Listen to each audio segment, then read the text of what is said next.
கர்த்தருடைய பரிசுத்த நாமத்துக்கு மகிமை உண்டாகட்டும். உங்கள் யாவரையும் கிறிஸ்து இயேசுவின் நாமத்தில் வாழ்த்துகிறேன். இன்னைக்கு நமக்கு செய்தி 1 தெசலோனிக்கேயர் புஸ்தகம் 5வது அதிகாரம் 16, 17, 18 இந்த 3 வசனங்கள்ல என்ன இருக்கு அப்படின்னா, எப்பொழுதும் சந்தோஷமாய் இருங்கள், இடைவிடாமல் ஜெபம் செய்யுங்கள், எல்லாவற்றிலேயும் ஸ்தோத்திரம் செய்யுங்கள், இப்படி செய்வதே கிறிஸ்து இயேசுவுக்குள் உங்களை குறித்து தேவனுடைய சித்தமாய் இருக்கிறது. அல்லேலூயா. இந்த 3 வார்த்தைய தெசலோனிக்கேய சபைக்கு பவுலடியார் எழுதுறார். எப்பொழுதும் சந்தோஷமா இருங்கள். பாருங்க, ஆண்டவர் நம்மளை எப்போதுமே என்ன சொல்றாருன்னா, சந்தோஷமா இருங்க. நம்ம எப்போதுமே சந்தோஷமா இருக்கணும். அதுதான் ஆண்டவருடைய விருப்பம். நீங்க இந்த வேதாகமத்துல பாத்தீங்கன்னு சொன்னா எல்லா புஸ்தகங்களுமே நீங்க சந்தோஷமா இருங்க அப்படின்னு தான் சொல்லப்பட்டிருக்கு. அல்லேலூயா. நம்ம எப்பொழுதும் மகிழ்ச்சியா இருக்கணும். நம்மளுடைய சந்தோஷத்தை திருடுறவன் ஒருத்தன் இருக்கான், அவன் பிசாசு. ஆனா நமக்கு சந்தோஷத்தை கொடுக்கிறவர் ஆண்டவராகிய இயேசு கிறிஸ்து. அல்லேலூயா. அப்ப அவர் சொல்றாரு, நீங்க மகிழ்ச்சியா இருங்க, நீங்க சந்தோஷமா இருங்க. அதுவும் என்ன சொல்றாரு, எப்பொழுதும் சந்தோஷமா இருங்க, எப்பொழுதும். அப்ப எப்பொழுதும் மொத்தவங்க சந்தோஷமா இருக்க முடியுமா? நான் யோசித்தேன், எப்படி ஆண்டவரே எப்பொழுதும் சந்தோஷமா இருக்க முடியும்? எங்க பார்த்தாலும் போர் நடக்குது, எங்க பார்த்தாலும் விலைவாசி ஏறுது இல்லையா, தொழில் கஷ்டத்துல போகுது, அதே மாதிரி நிறைய வியாபாரங்கள்லாம் இப்ப கம்மியாயிருச்சு, வேலை ஸ்தலத்துல பிள்ளைகள் எல்லாம் வேலையில இருந்து இருக்கிறாங்க. எப்பொழுதும் சந்தோஷமா இருந்தா எப்படி இருக்க முடியும் அப்படின்னும் போது ஆண்டவர் தெளிவா ஒரு காரியத்தை பேசுறார். என்னன்னா, உன்னுடைய சந்தோஷம் முதல்ல எதுல இருக்கு? ஆமென். நான் ஒரு பொருள் மேல ஒரு வீடு வாங்கணும் அப்படின்னு ஒரு சந்தோஷப்பட்டா அந்த வீட்டை வாங்கிடுவோம். அதுக்கப்புறம் ஒரு 10 மாசத்துல அந்த சந்தோஷம் குறைஞ்சிடும். அதுக்கப்புறம் வேற விதமான ஒரு கவலை நமக்கு வந்துடும். நம்ம ஒரு எத்தனையோ காரியங்கள் நம்ம பாக்குறோம். அப்ப நம்மளுடைய சந்தோஷத்தை ஒரு பொருள்ல போய் தேடக்கூடாது. சந்தோஷத்தை ஒரு பொருள்ல போய் தேடக்கூடாது. இன்னைக்கு நிறைய பேரு சந்தோஷத்தை பொருட்கள்ல தான் போய் தேடுறாங்க. ஆனா சந்தோஷம் என்பது பரிசுத்த ஆவியானவருடைய கனிகள். அது எங்க தேடணும்? அது நமக்குள்ள இருக்கக்கூடியது சந்தோஷம். பொருட்கள்ல போய் தேடி நிறைய பேர் என்ன பண்ணிடுறாங்கன்னா, பொருட்களை வாங்கிடுறாங்க. இப்பதான் எங்க பார்த்தாலும் இஎம்ஐ கொடுத்துறான். அப்ப இந்த இஎம்ஐல எல்லாரும் வீட்டுல வாங்கி என்ன பண்ணிடுறாங்க, பொருட்களை போட்டுறாங்க. கொஞ்ச காலகட்டத்துல இவங்களுக்கு இஎம்ஐ கட்ட முடிய மாட்டேங்குது. அப்படின்னும் போது அவங்க என்ன பண்றாங்க, பல சோர்வுக்குள்ள போயிடுறாங்க, கடனுக்குள்ள போயிடுறாங்க, கொடுத்த பொருளை எடுத்துட்டு போயிடுறாங்க. இப்படியெல்லாம் நடக்குது. நீங்க நல்லா கவனிச்சு பாருங்க, இஎம்ஐ எதுக்கு கொடுப்பான்?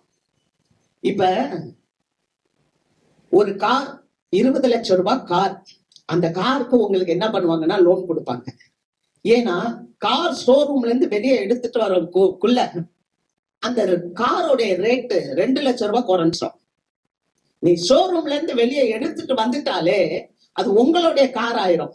அதுக்கப்புறம் அதுக்கு நீங்க 20 லட்சம் ரூபாய் கொடுத்த காரு 18 லட்சம் ரூபாய் தான் போகும். ஆனா அதே நீங்க ஒரு 5 பவுண்ட் நகை வாங்குறீங்கன்னு வச்சுக்கோங்க, நீங்க அதை வாங்கிட்டு ஒரு வாரத்துல அந்த நகையோடைய ரேட் ஏறும். ஆனா அதுக்கு யாராவது லோன் தருவாங்களா? இந்த 5 சவரன் நகை வச்சுக்கோ, மாசம் மாசம் எனக்கு இஎம்ஐ கட்டுன்னு யாராவது சொல்றாங்களா? சொல்ல மாட்டாங்க. உங்களுக்கு காருக்கு லோன் தருவாங்க, உங்களுக்கு வீட்டுக்கு லோன் தருவாங்க. அதுவும் பிளாட்ஸ்னா உடனே லோன் கொடுப்பாங்க. அப்புறம் உங்களுக்கு மிக்சி, ஜாரு என்னென்ன வாங்கணுமோ இல்லையா, வாஷிங் மிஷின், ஃப்ரிட்ஜ், இதுக்கெல்லாம் லோன் கொடுப்பாங்க. ஏன்னா இதெல்லாம் கீழ் நோக்கி போறது. ஆனா உங்களுக்கு மேல் நோக்கி போற ஒரு காரியம் நகைகளுக்கெல்லாம் கொடுக்குறாங்களா? கொடுக்க மாட்டேன்றாங்க. அப்ப இந்த உலகம் உங்களுக்கு ஒரு சந்தோஷத்தை கொடுக்குதா அப்படின்னா அது உங்களுக்கு சந்தோஷம் கொடுக்கிற மாதிரி இருக்கும். ஆனா அது மெய்யான சந்தோஷம் இல்லை. அல்லேலூயா. அதே மாதிரி இன்னைக்கு அநேகர் நம்முடைய சந்தோஷத்தை எங்க தேடுறோம்னு சொன்னா, பிறரிடத்துல தேடுறோம். ஒரு மனிதனிடத்துல சந்தோஷத்தை தேடுறோம். ஐயோ அவங்க என்கிட்ட பேசாட்டினா என்னால இருக்கவே முடியாது, ஐயோ அவங்க என்கிட்ட பழகாட்டினா என்னால வாழவே முடியாது அப்படின்னு வந்து நம்ம என்ன நினைக்கிறோம்னா மற்றவங்கள்ட்ட நம்ம நம்மளுடைய சந்தோஷத்தை தேடும். அதுவும் வந்து மாயையானது. அல்லேலூயா. நான் தாவீத குறிச்சு சொல்ல முடியும். தாவீத பரிசுத்த ஆவியானவர் சொல்றாரு, பட்சேபால் காரியம் ஒண்ணுலதான் இந்த தாவீத பாவம் செய்தாரே ஒழிய வேற ஒண்ணுலயுமே பாவம் செய்யலையா. ஏன்னு சொன்னா இந்த பட்சேபால் என்பவள் உரியாவினுடைய மனைவி. வேறொருவனுடைய மனைவியின் இடத்துல இவன் வந்து என்ன பண்ணிட்டான், தப்பு பண்ணிட்டான். அதனால என்ன ஆச்சுன்னா இவனுடைய ஆசீர்வாதங்கள், நாளத்தனையான ஆசீர்வாதங்களை தேவன் தொட்டார். நம்மளுடைய வாழ்க்கையில கூட நம்ம எப்போதுமே நம்மளுடைய சந்தோஷத்தை பிறரிடத்தில் தேடுறதல்ல. அல்லேலூயா. நம்ம தேவனிடத்தில் நம்மளுடைய சந்தோஷம் இருக்குது. எது தெரியுமா? நம்ம நீதியா வாழ்றது சந்தோஷம், நம்ம உண்மையா வாழ்றது சந்தோஷம், என்னுடைய பாவங்கள் மன்னிக்கப்பட்டு இருக்கிறது அப்படின்னு நினைக்கிறது சந்தோஷம். அல்லேலூயா. அதே மாதிரி எப்பொழுதும் சந்தோஷமா இருங்கள் அப்படின்னு சொன்னா நம்ம உலக வஸ்துக்கள் இல்லையா, இன்னைக்கெல்லாம் என்ன பண்றாங்கன்னா வாலிபர்கள் எல்லாம் தங்களை சந்தோஷமா வச்சுக்கிறதுக்காக என்ன பண்றாங்கன்னா சினிமாக்கு போறது, தங்களை சந்தோஷமா வச்சுக்கிறதுக்காக சில கஞ்சா போத வஸ்துக்களுக்கு அவங்க அடிமையாறாங்க. இதெல்லாம் வந்து உண்மையான சந்தோஷம் இல்லை. ஒரு அம்மா சொல்றாங்க, ஒரு பிள்ளைக்கு ஜுரம் வந்தா அந்த பிள்ளை போய் பரீட்சையே எழுதிட்டு வந்துருவான் அந்த காலத்துல எல்லாம். இப்பெல்லாம் ஜுரம் வந்தா மயங்கி மயங்கி விழுகிறான். ஒரு அம்மா சொல்றாங்க அது ரியல். ஏன்னா அவன் கஞ்சா அடிக்கிறான், ஏன்னா அவன் வந்து ட்ரக்ஸ் அடிக்கிறதுனால அவனுடைய மூளை, அவனுடைய உள் உறுப்புகள் பாதிக்கப்பட்டு இருக்கிறதுனால ஒரு சாதாரண ஜுரம் வந்தா கூட அவங்களால நிக்க முடியல, மயங்கி விழுகிறாங்க அப்படின்னு இருக்கு. அப்ப அது ஒரு சந்தோஷத்தை நம்ம எங்க போய் தேடுறோம்? சந்தோஷத்தை நம்ம ஒரு போதையில போய் தேடுறோம். அப்படி போதையில போய் தேடும் போது அதனுடைய பின் விளைவுகள் என்ன? படிக்க வேண்டிய நாட்கள்ல பிள்ளைங்க கூட படிக்க மாட்டாங்க. என்ன பண்றாங்க? அந்த காலத்துல எல்லாம் படிங்கன்னு சொன்னா பிள்ளைங்க படிக்க மாட்டாங்க, நேரா பசங்க எல்லாம் புளிய மரத்துலதான் ஏறுவான். இப்ப வந்து புளிய மரத்தை பாக்குறது சிட்டில ரொம்ப அபூர்வம். ஆனா அதுக்கு பதிலா என்ன இருக்குன்னா எல்லார் கையிலயும் செல்போன், வீட்டுல டிவி, கூட ஃப்ரெண்ட்ஸ். அப்ப படிக்க வேண்டிய காலத்துல படிக்கிறது இல்ல பாருங்க. கொஞ்ச காலம் ஆயிடுச்சுன்னு வச்சுக்கோங்களேன், ஒரு நல்ல ஒரு அறிவு வந்து ஒரு 30-35 வயசு ஆயிடுச்சுன்னா அப்ப யோசிப்பாங்க, ஐயோ படிக்க வச்சாங்க, நான் படிக்கல, என்னுடைய நேரத்தை எல்லாம் நான் செல்போன்லயும் என்னுடைய ஃப்ரெண்ட்ஸோட இருக்கிறதுமே எனக்கு சந்தோஷம் நினைச்சு நான் இருந்துட்டேன். ஆனா இப்ப பாரு எனக்கு படிப்பு இல்ல, நான் எவ்வளவு கஷ்டப்படுறேன். எவ்வளவு பேரை நம்ம இப்ப பாக்குறோம் இல்லையா? அப்ப உலகத்திலே சொல்லுவாங்க, கற்றாருக்கு சென்ற இடமெல்லாம் சிறப்பு. அப்ப நம்ம படிக்க வேண்டிய நேரத்துல படிக்காம நம்ம உலகத்துல ஏதோ ஒரு கையில இருக்கிற ஒரு போனை வச்சு நம்ம சந்தோஷம் அப்படின்னு நினைச்சுக்கிட்டோம்னா அதுக்கு பேரு சந்தோஷம் இல்லை.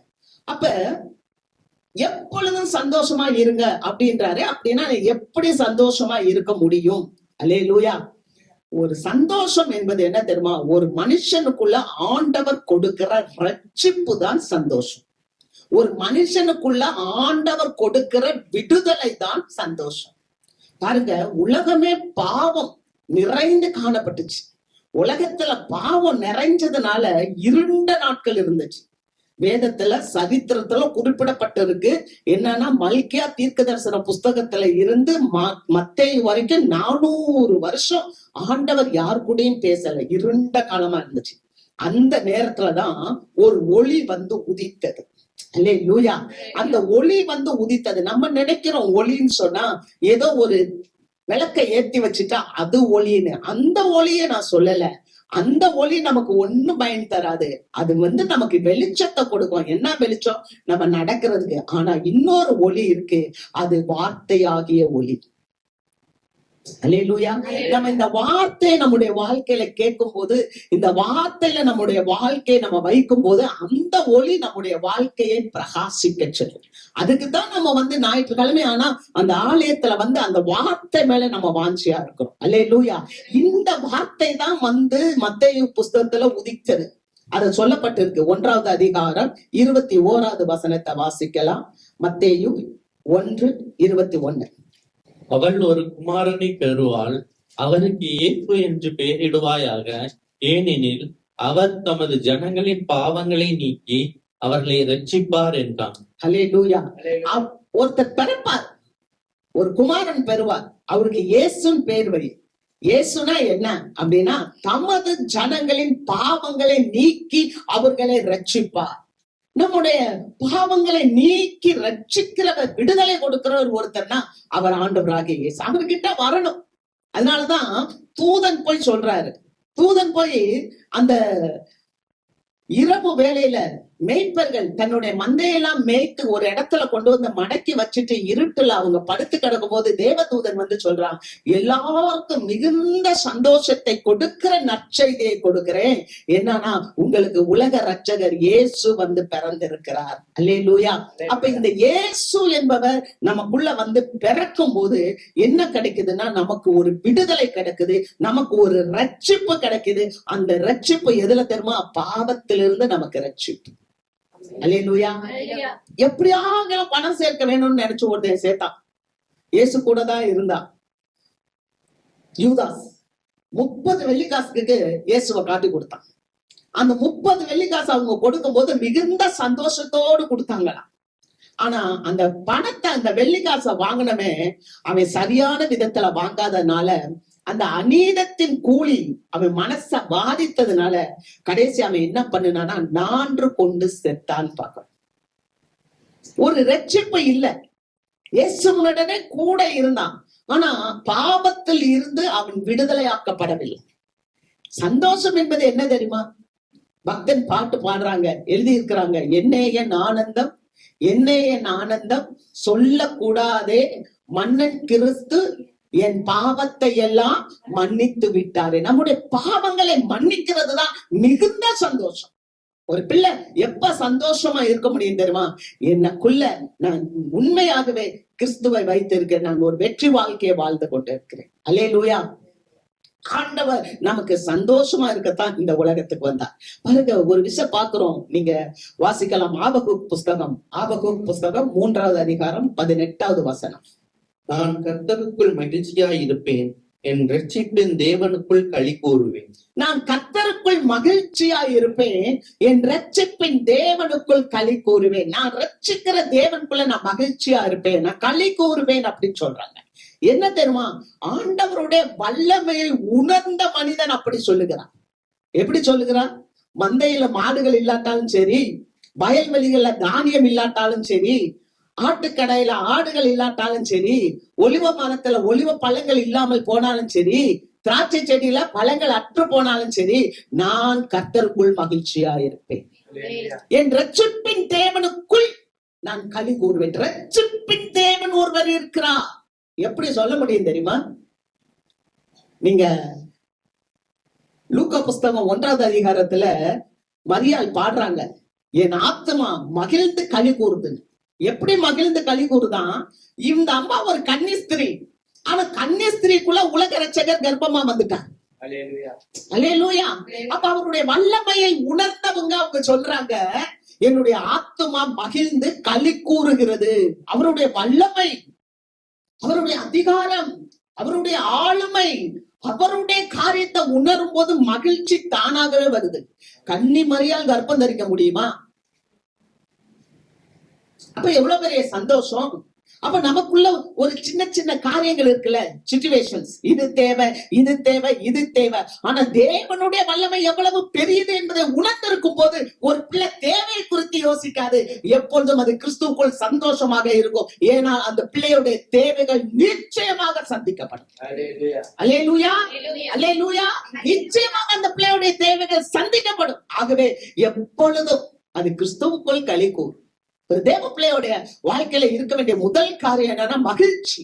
எப்பொழுதும் சந்தோஷமா இருங்கள். ஏன்னா நம்ம ஆராதிக்கிற தேவன் சாதாரண ஒரு தேவன் அல்ல.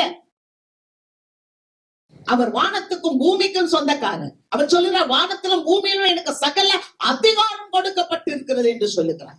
அல்லேலூயா. யாராவது ஒரு அரசன் கூட சொல்ல முடியுமா எனக்கு வானத்திலும் பூமியிலும் அதிகாரம் கொடுத்திருக்குன்னு? ஆனால் ஆண்டவர் சொல்லுகிறார், வானத்திலும் பூமியிலும் எனக்கு அதிகாரம் கொடுக்கப்பட்டது. எனக்கு ஒரு ஆச்சரியம், இயேசுவோட இருந்த சீஷர்கள் எல்லாம் ஓடி போயிட்டாங்க இயேசுவை சிலுவையில அறையும் போது. ஆனா சில பெண்மணிகள் இயேசுவை தேடி போறாங்க. ஆண்டவரை சிலுவையில அறைந்துட்டாங்க, அவரை கொண்டு போய் அடக்கம் செஞ்சாச்சு. இப்ப அடக்கம் செய்த இடத்துல சில சகோதரிகள் கடந்து சென்று அங்க சில கந்தவர்க்கங்களை வைத்து அவரை போய் பார்க்க வேண்டும் போறாங்க. அப்படி போகும்போது கல்லறை காலியா கிடக்கு. கல்லறை காலியா இருக்கு. அங்க நம்ம வசனத்தை பாக்குறோம். 28வது அதிகாரம் 8வது வசனத்துல வாசிக்கிறோம். மரியாளும் மற்ற சில சகோதரிகள் எல்லாரும் சேர்ந்து அந்த இடத்துல போய் பாக்குறாங்க. ஆண்டவர் அங்க இல்ல. பயத்தோடும் மகா சந்தோஷத்தோடும் கல்லறையை விட்டு வெளியே வந்து அவர்கள் சகோதரருக்கு அவரை அறிவிக்க போனார்கள். அல்லேலூயா. எப்படியா? பயத்தோடு. என்ன காணாமே, இயேசுவ காணாம ஒரு பயம். ஆனா மகா சந்தோஷம். என்ன? என் மீட்பர் உயிரோடு இருக்கிறார். அவர் சொன்னார், நான் மறிப்பேன் ஆனா உயிரோட இருப்பேன். அல்லேலூயா, அல்லேலூயா. என் மீட்பர் உயிரோடு. எவ்வளவு பெரிய மகா சந்தோஷங்க. இன்னைக்கு நமக்கு எதற்கு அந்த சந்தோஷம் வேணும் தெரியுமா? இன்னைக்கு இந்த இடத்துல நம்ம வந்திருக்கிறோம். ஒவ்வொருத்தருக்கும் ஒரு பிரச்சனை இருக்கு. இப்ப நான் கேட்பேன், உங்களுக்கு பிரச்சனை இல்லாதவங்க எல்லாம் கை தூக்குங்கன்னா யாருமே தூக்க மாட்டேங்க. அப்ப பிரச்சனை உங்களுக்கு இருக்கு, கை தூக்குங்கன்னா தூக்குவீங்க. ஆனா மிஞ்சி மிஞ்சி என்னத்த சொல்லிட போறீங்க? நீங்க என்னத்த சொன்னாலும் நான் திரும்ப சொல்லுவேன், நம்ம ஆண்டவரை அறிய வேண்டிய விதத்துல அறியாமல் இருக்கிறதுனாலதான் நம்ம அந்த மாதிரி நான் கை தூக்குங்கன்னா நீங்க எல்லாருமே தூக்குவீங்க. கடவுளை அறிந்து விட்டோம் என்றால், ஆண்டவரை புரிந்து விட்டோம் என்றால் நிச்சயமாக நம்ம கை தூக்க மாட்டோம். இஸ்ரவேல் ஜனங்க 430 வருஷம் எகிப்துல இருந்தாங்க. இப்ப எகிப்துல இருந்து வெளியே வர்றாங்க. 40 வருஷம் அந்த வனாந்தரத்துல அவங்க நடந்து வர்றாங்க. வசனம் சொல்லுது, அவங்க வஸ்திரம் பழசா போகல, அவங்க கால்கள் வீங்கல, அவருங்க செருப்பெல்லாம் அந்து போகல. அவங்களுக்கு நல்ல மன்னாவை ஆண்டவர் கொடுத்தார், தூதர்களுக்குரிய மன்னாவை கொடுத்தார் அப்படின்னு வசனம் சொல்லுது. யோசித்து பாருங்க, 40 வருஷம் பல கூட்ட மக்கள் வந்துட்டு இருக்காங்க. ஆண்டவர் வானத்துல இருந்து மன்னாவை கொடுத்துக்கிட்டே இருக்கிறாரு, சாப்பிட்டுக்கிட்டே இருக்காங்க. நல்ல வஸ்திரம், நல்ல ட்ரெஸ் போடாமல இருப்பாங்க. இதெல்லாம் எப்படி நடந்துச்சு? கொஞ்சம் யோசித்து பார்த்தா அது ஒரு கடினமானதுதான். ஆனா நடந்திருக்கு. அதை நம்ம நம்பணும். ஏன்னா வேதத்தை நம்பணும். நமக்கு சந்தோஷமே நம்பிக்கை தானே. அல்லேலூயா. ரோமர் 12:12 சொல்லுது, நம்பிக்கையிலே சந்தோஷமா இருங்கள். அப்ப நம்மளுடைய நம்பிக்கை ஆண்டவர் தானே. ஆண்டவர் 40 வருஷமா அந்த ஜனங்களை வழி நடத்திட்டு வந்தார். இன்னைக்கு நமக்கு அதே தேவன், நம்ம தேவன் நடத்த மாட்டாரா? அதே தேவன், நம்ம தேவன் நமக்கு நடத்த மாட்டாரா? 40 வருஷம் இஸ்ரவேல் ஜனங்களை வழி நடத்தி வந்த அந்த தெய்வம் இன்னைக்கு நம்மள நடத்த மாட்டாரா? அப்ப எதுக்காக இயேசு வந்தார்? இயேசு வந்ததே நம்முடைய பாவங்களை நீக்கி நமக்கு விடுதலை கொடுக்க, நம்முடைய பாவங்களை நீக்கி நமக்கு ரட்சிப்பு கொடுக்க. ஏன்னா நீங்களும் நானும் பாவத்தின் பிள்ளைகளாக இருந்தோம்.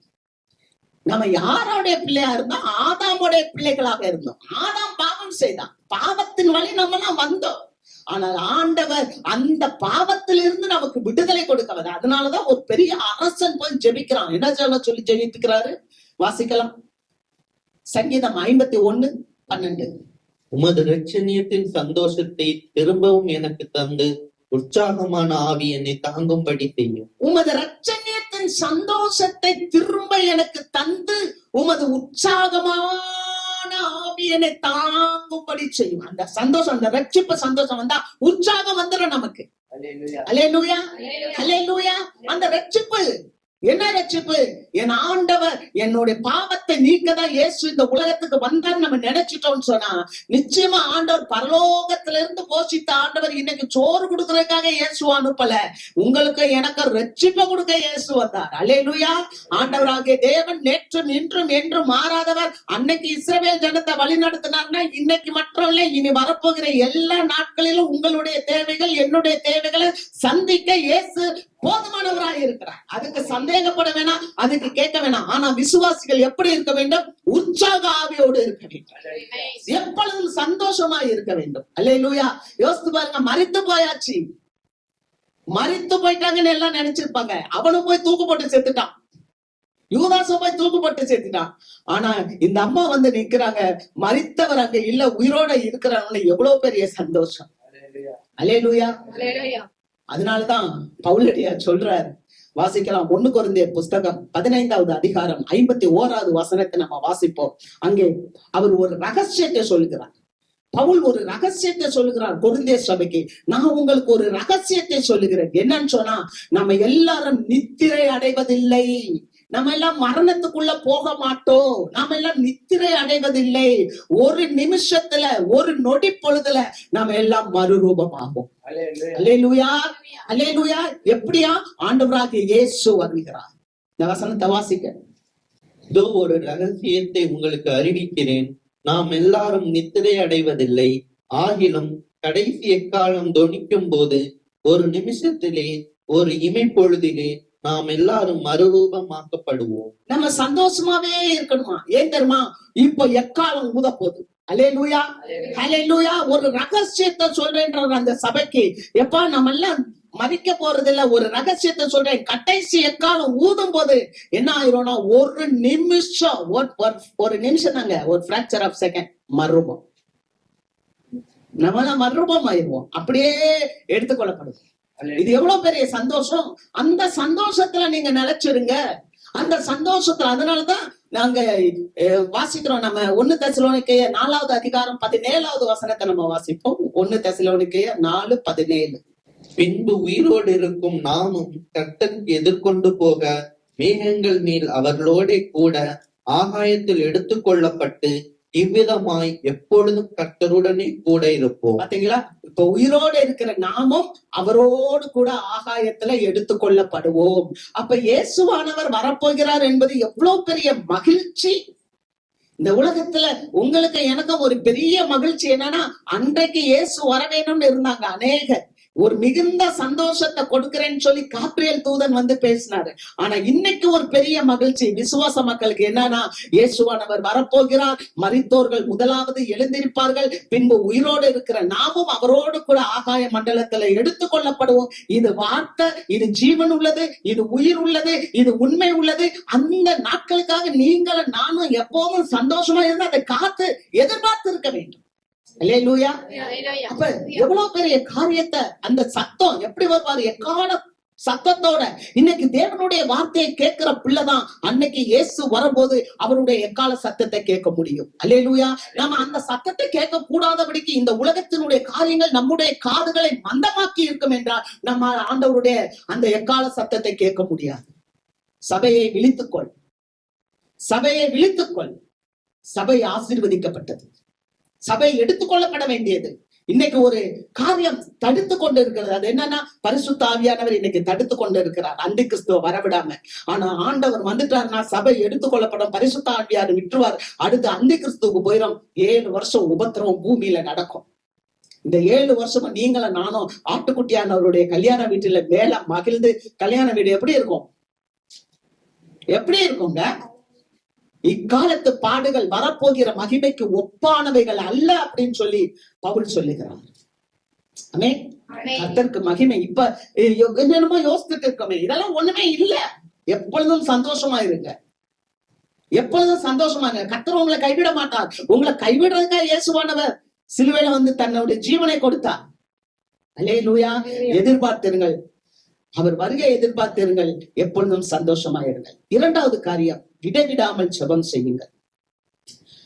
ஒரு நாள் ஒரு அரசன் என்ன பண்ணாரா, அந்த அரசன் கிட்ட கொஞ்சம் மந்திரிமார்கள்லாம் சேர்ந்து வந்தாங்க. சேர்ந்து வந்து சொன்னாங்க, ஒரு காரியத்தை சொன்னாங்க. என்ன சொன்னாங்கன்னா,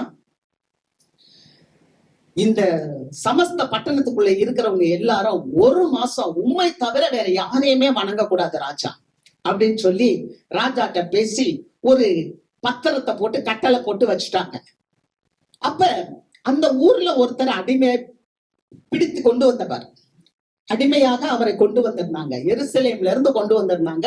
அவர் அடிமையாக இருக்கிறார். இதெல்லாம் எங்க நடக்குது? பெர்சியா அரசு இன்னைக்கு நடக்குது இல்ல, ஈரான். அந்த ஊர்ல நடந்த கதை, பெர்சியாவுல நடந்த கதை இது. அப்போ அங்கே தானியேல் என்றதான ஒரு மனிதன், அவர் எப்போதும் போய் தன்னுடைய தேவனை வணங்குறபடியே 3 வேளை வணங்கிட்டு இருந்தார். இத அந்த மந்திரிங்க எல்லாம் பாத்துட்டாங்க. இந்த மந்திரிங்க எல்லாம் பார்த்துட்டு உடனே அரசன்ட்ட வந்து சொல்றாங்க, தரியு ராஜாட்ட வந்து சொல்றாங்க, தரியு ராஜாவே, தரியு ராஜாவே, நீர் இங்க ஒருத்தனை அடிமையா கொண்டு வந்திருக்கிறீங்கல்ல, இந்த அடிமை தன்னுடைய தேவனை போய் 3 வேளையும் வணங்கி கொண்டு இருக்கிறான்னு சொல்றாங்க. எல்லாம் யோசித்து பாருங்க, நம்ம வணங்குறோமா 3 வேளை? இல்ல 3 வேளை நம்ம சாப்பிடுறோம். ஆனா 3 வேளை நம்ம ஆண்டவரை நினைக்கிறோமா? நீங்க ஆண்டவர் நம்மளோட பேசிட்டு இருக்கிறார்.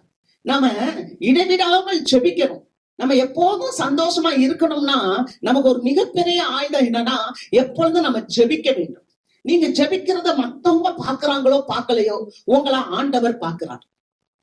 அல்லேலூயா. பவுல் ஒரு பயங்கரமான ஒரு மனுஷன், கிறிஸ்தவர்களை கொலை செய்த மனுஷன். ஆனா பவுல் ஒரு சந்தர்ப்பத்துல ஆண்டவரை தரிசிக்கிறாரு. அவர் கண்ணு அப்படியே குருடா போயிருந்து ஒரு இடத்துல போய் உட்கார்ந்து இருக்கிறாரு. ஒரு இடத்துல உட்கார்ந்து இருக்கும் போது அவர் ஜெபித்து கொண்டு இருக்கிறார் என்று பார்க்கிறோம். அப்போஸ்தலர் 9 அவர் ஜெபித்து கொண்டு இருக்கிறத இயேசு பார்க்கிறார். இயேசு பார்த்துட்டு அந்த ஊர் பட்டணத்துல ஒருத்தர் இருக்கிறாரு, அனனியா. அவர்கிட்ட சொல்றாரு, எப்பா இந்த ஊர்ல ஒருத்தன் பவுல் இருக்கிறான், தசு பட்டணத்தை சேர்ந்தவன். அவன் இப்ப நேர்த்தெருவுல போய் உட்கார்ந்து ஜெபம் பண்ணி கொண்டு இருக்கிறான். நீ போய் அவன் மேல உன் கைய வச்சு அவனுக்கு பரிசுத்த ஆவியை கொடு. அல்லேலூயா. அருமையான தேவ மக்களே, நீங்கள் ஜெபிப்பதை தேவன் பார்க்கிறார். நீங்க எப்போதும் ஜெபிக்க வேண்டும், இடைவிடாமல் ஜெபிக்க வேண்டும். பாருங்க, அந்த மனிதன் போய் 3 வேளை ஜெபித்தத அவங்க சொல்றாங்க, நீர் அடிமையாய் பிடித்து கொண்டு வந்த அந்த தானியை தன்னுடைய தேவனை போய் வணங்கி கொண்டு இருக்கிறான் போது இப்ப ராஜா என்ன பண்றாருன்னா கவலைப்படுறார். அந்த வசனத்தை வாசிக்கலாம். தானியேல் 6வது அதிகாரம் 14வது வசனத்தை வாசிப்போம். ராஜா இந்த வார்த்தைகளை கேட்டபோது தன்னில் மிகவும் சஞ்சலப்பட்டு தானியேலை காப்பாற்றும்படிக்கு அவன் பேரில் தன் மனதை வைத்து அவனை தப்புவிக்கிறதற்காக சூரியன் அஸ்தமிக்கும் மட்டும் பிரயாசப்பட்டு கொண்டிருந்தான். இந்த வார்த்தையை கேட்ட உடனே ராஜா தான் சட்டம் போட்டாரு.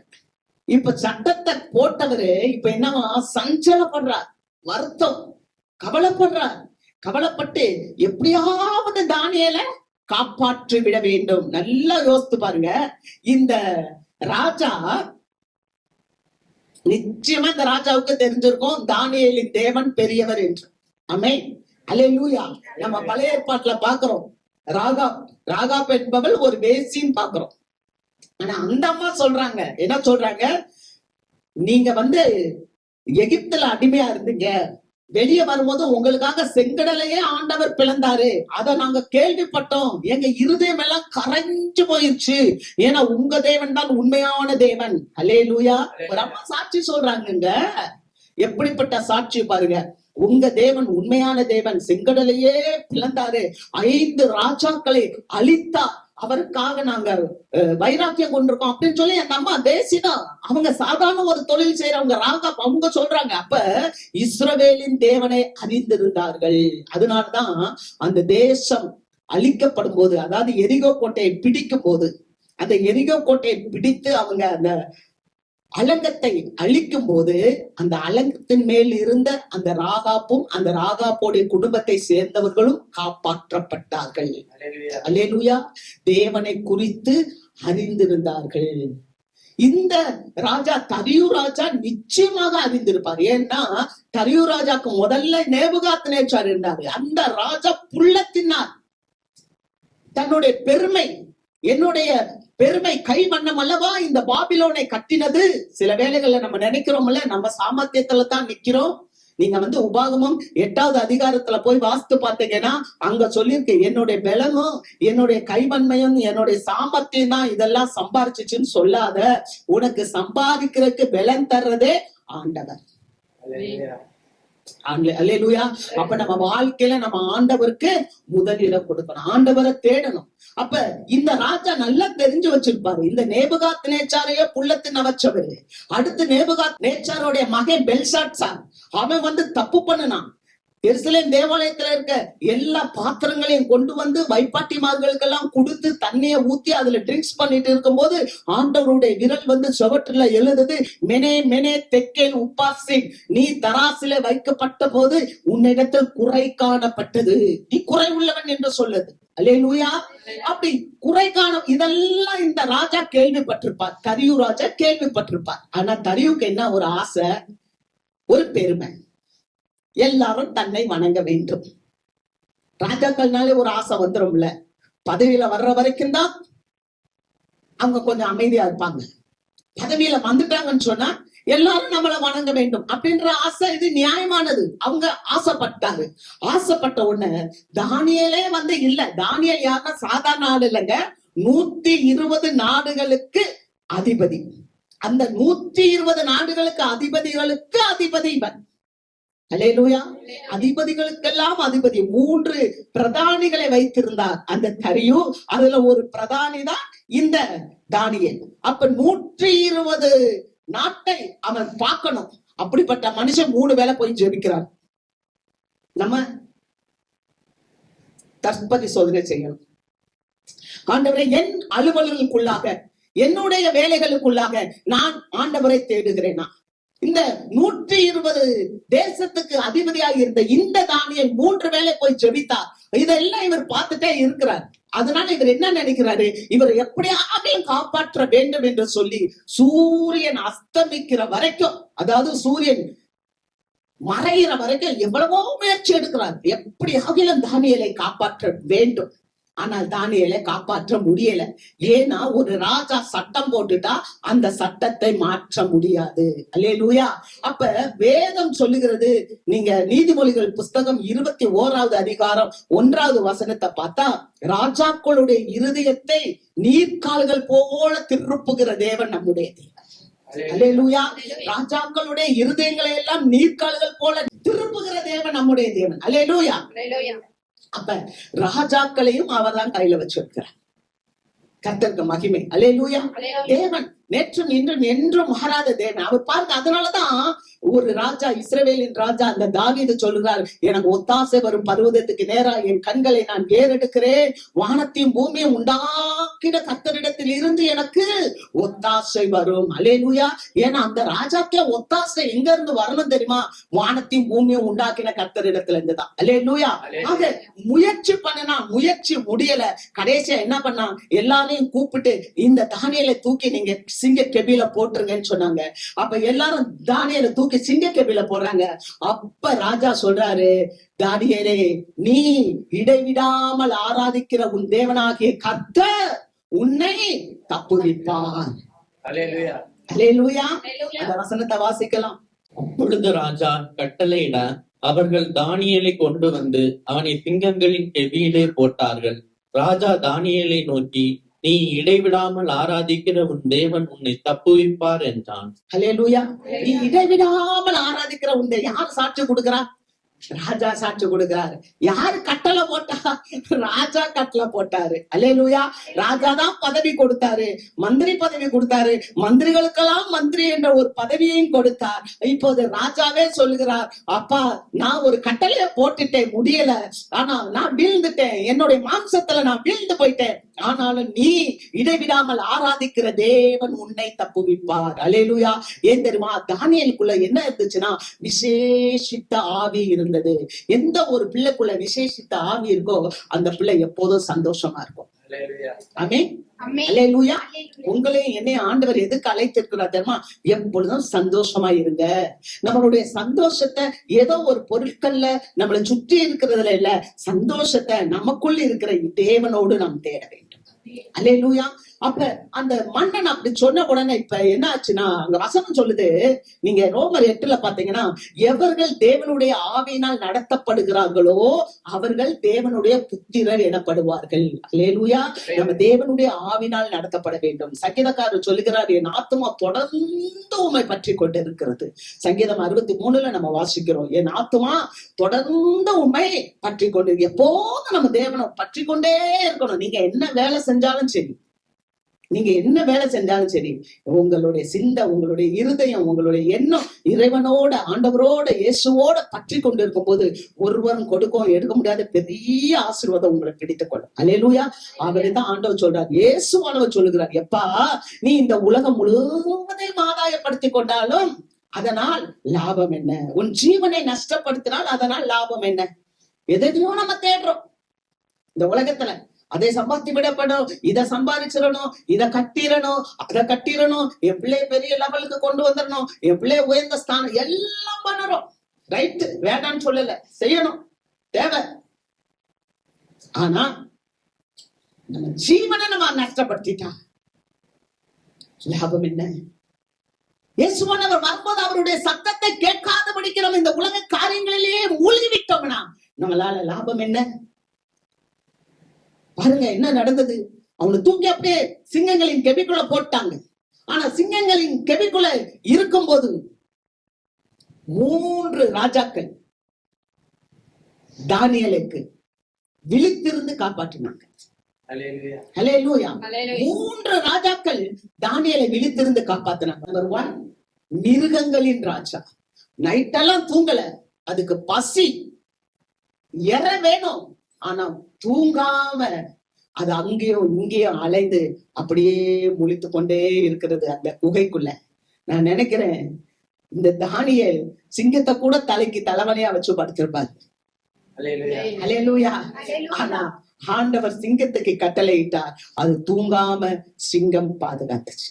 2வது, இந்த உலக ராஜா சிங்கம், இவர் உலக ராஜா யாரு தெரியும், அவரும் தூங்கவே இல்லை ராத்திரியெல்லாம். நீங்க அங்க வசனத்தை வாசித்தீங்கன்னா அவர் பாடல் கேட்கல, ஆடல் பாடல்லாம் பார்க்கவே இல்லை. பொதுவா ராஜாக்கள்னால அந்த புறத்துல சாயந்தரம் ஆயிடுச்சுன்னா அங்க இருக்கிற மங்கையரெல்லாம் நடனம் ஆடி பாட்டு பாடி இவங்களுக்கு பொழுதுபோக்கு நடக்கும். ஆனா அன்றைக்கு அவர் பாடல கேட்கல, பாட்டு சத்தத்தை கேட்கல, நடனத்தை பார்க்கல, ஏன் ஆகாரம் புசிக்கவில்லை, உபவாசத்தோடு அவர் விழித்திருந்தார். அல்லேலூயா. முதலாவது மிருகங்களின் ராஜா, 2வது தரையு ராஜா, உலக ராஜா முழித்திருந்தார். எல்லாவற்றுக்கும் மேலாக வசனம் சொல்லுகிறது 121வது சங்கீதம் 3-4 வசனங்கள்ல, இதோ இஸ்ரவேலை காக்கிற தேவன் தூங்குவதும் இல்லை உறங்குவதும் இல்லை. உலகத்துல ராஜாக்களுக்கெல்லாம் ராஜாவாகிய ஆண்டவராகிய தேவன் தூங்காமல் இந்த தானியேலை காத்து கொண்டார். அல்லேலூயா. 3 ராஜாக்கள் அந்த தானியேலை சிங்க குகையிலே காத்து கொண்டார்கள். கர்த்தருக்கு மகிமை. பாருங்க, அவர் இடைவிடாமல் ஜெபிக்கிற ஒரு மனுஷனாக இருந்தார். ராஜாக்கு தூக்கமே வரல. அதிகாலையில எந்திரிக்கிறார், எப்படா விடியும். அதிகாலை கிழக்கு வெளுக்கிற நேரத்துல வேகமா எழுந்திருந்து வசனம் சொல்லுது, தீவிரமாய் அவன் கெபிக்கு போறான். அல்லேலூயா. தீவிரமா எழும்பி கெபிக்கு போறான். நான் நினைக்கிறேன் நம்மளே வீடுகள்ல காலையில எந்திரிச்சாங்கன்னா என்ன பண்ணுவாங்க, வாக்கிங் போவாங்க, பேப்பர் படிப்பாங்க, அந்த நாள்ல என்ன நடந்திருக்குன்னு சொல்லி. ஆனா ஒரு ராஜா என்ன பண்றாராம், காலையில கிழக்கு வெளுக்குதுன்ற உடனே ஐயோ என்ன நடந்துச்சோ, தானியேலுக்கு என்ன நடந்துச்சோ. அல்லேலூயா. இதை விடாமல் ஒரு பிள்ளை செபிக்கும் என்றால் உலக ராஜாவே அவனுக்காக பதஷ்டப்படுறான். அல்லேலூயா. எவன் போட்டானோ சட்டம் அவனே பயப்படுறான். அல்லேலூயா. நான் சொல்லுறேன், உங்களுக்கு ஒருத்தவங்க ஒரு பிரச்சனை கொடுக்கறாங்கன்னா அந்த பிரச்சனைக்கு அவங்களே பயப்படுவாங்க. அல்லேலூயா. அவங்களே பயப்படுவாங்க. எத்தனையோ காரியங்கள் என்னால சொல்ல முடியும், இப்ப நேரம் இல்லை. ஆனா நிச்சயமாக நான் சொல்ல முடியும், உறுதியாய் நான் சொல்ல முடியும், என் வாழ்க்கையில நடந்த காரியங்கள் எல்லாம் கூட சொல்ல முடியும். நிச்சயமாக கர்த்தர் உங்களோட இருப்பார் என்றால் கர்த்தர் உங்களுக்காக பெரிய காரியங்களை செய்வார். அல்லேலூயா. நம்ம ஜெபிக்கணும், எல்லா சூழ்நிலையிலும் நம்ம இடைவிடாமல் ஜெபிக்க வேண்டும். அப்படி ஜெபித்த உடனே காலையில கேட்கிறான், தானியேலே தானியேலே, ஜீவனுள்ள தேவனுடைய தாசனே, ஜீவனுள்ள தேவனுடைய தாசனே. பத்தியா, அவருக்கு தெரிஞ்சிருக்கு இந்த தேவன் தான் ஜீவனுள்ள தேவன். ஜீவனுள்ள தேவனுடைய தாசனே, நீ ஆராதிக்கிற தேவன் உன்னை தப்புவிக்க வல்லவராய் இருந்தாரா? காலையில கேட்கிறாரு, சிங்கத்தின் கெபிக்கு நேரம் நின்று கேட்கிறாரு, தானியேலே, நீ ஆராதிக்கிற தேவன் ஜீவனுள்ள தேவன் உன்னை சிங்கங்களின் வாய்க்கு தப்புவிக்க வல்லவராய் இருந்தாரா? உள்ள குகையில இருந்து அந்த கெபில இருந்து சத்தம் வருது, ராஜாவே நீ வாழ்க. அல்லேலூயா. என்ன பெரிய சந்தோஷம் ஐயா, என்ன பெரிய சந்தோஷம். இதை கேட்கிற ஒவ்வொருத்தருக்குள்ள இந்த வார்த்தை ஊடுருவி உள்ள வரணும். Hallelujah. Hallelujah. You are not alone. நீங்க தனிமையானவர்கள் அல்ல. அந்த தானியேலின் தேவன் நம்முடைய தேவனாக இருக்கிறார். அல்லேலூயா. அல்லேலூயா. விசுவாசத்தோட வாழணும், விசுவாசத்தோட உறுதியா வார்த்தை வாங்கி சுவைத்து அதை நம்ம மென்னு தின்னு அதுல நிக்கணும், பலப்படணும். அல்லேலூயா. ராஜாவே நீ வாழ்க. நீ கீழே போட்ட அதனால நீ வாழ்க எல்லாம் சொல்ல மாட்டேன் சொல்லல. He is a perfect person. அல்லேலூயா. ராஜாவே நீர் வாழ்க. ஆமா, ஏன்னா நான் உனக்கு முன்பாக குற்றம் செய்யல, நான் தெய்வத்துக்கு முன்னால குற்றம் செய்யல, உனக்கு முன்பாகவும் நான் நீதி கேட்டு செய்யல, என்னை காப்பாற்றினார். அல்லேலூயா. அதுக்கப்புறம் என்ன நடந்துச்சு தெரியுமா? யாரெல்லாம் இவனை கொண்டு உள்ள போட்டாங்களோ அவங்களுடைய மனைவி பிள்ளைங்க அவங்கள எல்லாரையும் கொண்டாந்து அந்த சிங்க கெபில போடும்போது அங்க வசனம் சொல்லுது, கெபிக்கு கீழேயே போலையாம். அப்படி போடும் போதே சிங்கங்கள் பாய்ந்து எல்லாரையும் சாப்பிட்டு எலும்புகள் எல்லாம் உடைந்து போனது என்று போடப்பட்டிருக்கு. அல்லேலூயா, அல்லேலூயா. எலும்புகள் உடைந்து போனன. ஆனா வசனம் என்ன தெரியுமா சொல்லுது? நீதிமான் பிள்ளைகளுக்கு எலும்புகள் முறிக்கப்படுவதில்லை. உன் எலும்புகள் முறிக்கப்படுவதில்லை. 34வது சங்கீதத்துல சொல்லப்பட்டிருக்கு. அல்லேலூயா. ஏன் தெரியுமா? கிறிஸ்துவினுடைய எலும்புல இருந்துதான் நீங்களும் நானும் உருவாக்கப்பட்டிருக்கிறோம். அல்லேலூயா. ஏன்னா சபை மனவாட்டி கிறிஸ்துவுக்கு உரியது. அல்லேலூயா. ஆகவே இந்த தேவன் என்றென்றும் உள்ள தேவன். அல்லேலூயா. சதா காலங்களில் நம்முடைய தேவன் எப்படி இடைவிடாமல் ஜெபித்தான். ஜெபிக்கிறவன் அவன் வெற்றியை காணான். அதுக்கப்புறம் என்ன நடந்துச்சு தெரியுமா? அந்த ராஜாவே எழுதுறார், இந்த தெய்வம் தான் மெய்யான தெய்வம், இந்த தெய்வத்தை தான் இந்த தேசத்தார் வணங்க வேண்டும் என்று ஒரு பெரிய கடிதத்தை எழுதி அவர் தேவநாமத்தை மகிமைப்படுத்தினார். அல்லேலூயா. மூன்றாவது ஒரு காரியம் நான் நிறைவாய் முடிக்கிறேன்.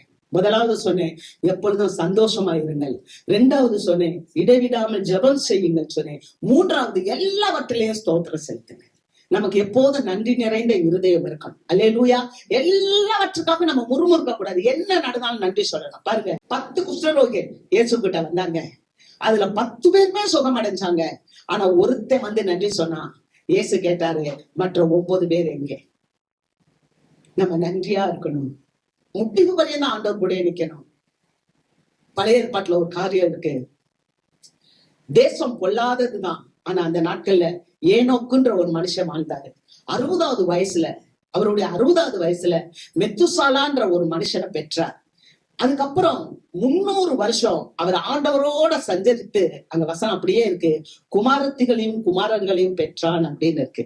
ஆனா 300 வருஷமா ஆண்டவரோடு சஞ்சரித்து அவன் காணப்படாமல் போனான். அவன் எடுத்துக்கொள்ளப்பட்டான். அல்லேலூயா. மரணமே இல்லைங்க. இயேசுவோடு அப்படியே தேவனோட சஞ்சரித்து கொண்டே இருந்தார். நமக்கு இந்த உலகத்துல வாழ்கின்ற நாட்கள்ல எல்லாவற்றுக்கும் நம்ம நன்றி செலுத்தி, எல்லாவற்றுக்கும் ஸ்தோத்திரம் சொல்லி அவரோட நம்ம சஞ்சரிக்கும் போது நமக்கு என்ன நடக்கும்னா, மரணம் இல்லாத ஒரு வாழ்வு. அல்லேலூயா. ஏனோக்கு எப்படி எடுத்துக்கொள்ளப்பட்டாரோ அது போல சபையானது எடுத்துக்கொள்ளப்படும். ஆமென். அல்லேலூயா. நீங்க நினைச்சுக்கூடாதீங்க, அந்த ஆண்டவர் சொன்னார், மரித்தேன், சதா காலங்களிலும் உயிரோடு இருக்கு. யாருக்குமே மரணம்னா ஒரு பயம்தான். யாராவது மரணம்னா பயப்படாம இருப்பாங்களா? மரணத்துக்கு முன்னால மண்டியிடாத எந்த மனுஷனாவது இருக்கிறானா? எந்த ஒரு வீரனாவது இருக்கிறானா? எந்த ஒரு தத்துவ வித்தகர்கள் இருக்கிறாங்களா? எந்த ஒரு அறிவியல் அறிஞர்கள் இருக்கிறாங்களா? ஏன் நான் தான் தேவன் என்று சொல்லி தேவனை போல வேடம் விட்டு கொண்டு இருக்கிற மக்கள் இருக்கிறாங்களா? இல்ல. மரணத்தை ஜெயித்தவங்க இல்ல. மரணத்துக்கு முன்னால மண்டியிடாதவங்க இல்ல. மரணத்தை கண்டு பயப்படாதவங்க இல்ல. ஆனால் ஒரு மாவீரன் இருக்கிறார். அல்லேலூயா. அவர் தான் எங்க உள்ளவர் தெரியுமா? அவர் தான் உலகத்திலேயே நடுமயமாய் விளங்குகிற எருசலேம்ல போய் பார்த்தா அந்த கல்லறை இன்றைக்கும் காலியாய் கிடக்கிறது. அல்லேலூயா. அந்த கல்லறைக்குள்ள போயிட்டு வர காத்து கூட அவர் இங்கே இல்லை, சொன்னபடியே உயிர் தெழுந்தார் என்று சொல்லும். அல்லேலூயா. அந்த ஆண்டவர் இன்றைக்கு உயிரோடு இருக்கிறார். அவர் சொல்லுறார், நான் மீண்டும் வருவேன் என்று சொல்லுகிறார். அல்லேலூயா. இனி வரும்போது நமக்கு அடையாளம் எல்லாம் காட்டப்படாது. இந்த ராப்சர் அப்படின்றது ரகசிய வருகை. இந்த ரகசிய வருகைக்கு அடையாளங்கள் காணப்படாது. நீங்க நல்லா புரிஞ்சுக்கணும். அப்ப வந்து ரத்தமாகிரும், நட்சத்திரங்கள்லாம் உதிரும், அந்த என்னது சூரியன்லாம் அப்படி சிவப்பாகும், அந்த கருஞ்சிவப்பாயிரும், கருப்பாயிரும். அதெல்லாம் அடையாளம் இப்ப கிடையாது. சபைக்கு கிடையாது. சபை எடுத்துக்கொள்ள போகும்போது அடையாளம் இல்ல. நினையாத வேலையில மனுஷகுமாரன் வருவார். ஆகவே நம்ம எச்சரிக்கையா இருக்கணும், ஜாக்கிரதையா இருக்கணும், ஆயத்தமா இருக்கணும், பிறர் ஆயத்தப்படுத்தணும். நம்ம ஆசீர்வாதமா இருப்போம். கர்த்தர் உங்களை ஆசீர்வதிப்பார். நாம் எழுந்திருப்போம்.